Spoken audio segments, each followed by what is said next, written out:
Saudara, PLN menggelar apel siaga kelistrikan nasional jelang Idul Fitri di lapangan PLTGU Gresik, Jawa Timur.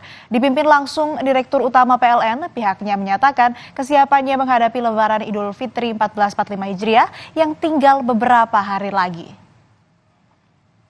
Mari kita berikan aplaus yang meriah. Direktur Utama PLN Darmawan Prasojo memimpin langsung apel siaga ratusan petugas PLN seluruh Indonesia di lapangan PLTGU Gresik, Jawa Timur Sabtu pagi. Dalam agenda siaga persiapan untuk menyambut Idul Fitri 1445 Hijriah, Darmawan menyampaikan PLN tengah bersiaga penuh terhadap sistem kelistrikan, personil hingga infrastruktur pendukung untuk menghadirkan momen Lebaran dengan layanan listrik yang tetap terjaga keandalannya.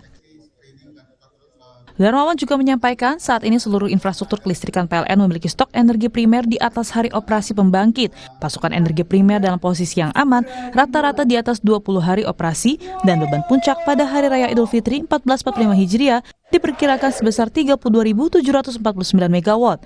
Daya mampu pasok sebesar 51.350 MW. Dalam hal ini masih ada cadangan 18.602 MW dan kondisi kelistrikan sangat aman, seluruh pembangkit, jaringan transmisi dan distribusi dalam kondisi terbaik dan prima. Termasuk menjaga kesiapan Lebaran 1445 Hijriah ini, maka kesiapannya terdiri dari pertama adalah pasokan dan stok energi primer, baik itu batubara, gas, BBM-nya. Kemudian kedua, kami juga menjaga keandalan dari sistem dalam proses itu, maka maintenance pembangkit kami sudah kami lakukan jauh-jauh hari sebelumnya. Sehingga tadi kita sudah mengecek kesiapan pembangkit di saat Nusantara, alhamdulillah.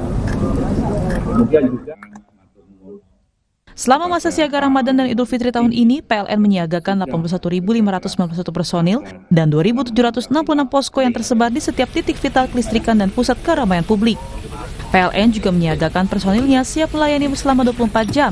Hal ini dilakukan karena sebagai langkah antisipasi banyaknya pengguna jalan yang menggunakan kendaraan listrik. Dedi Haryanto, Kompas TV Gresik, Jawa Timur.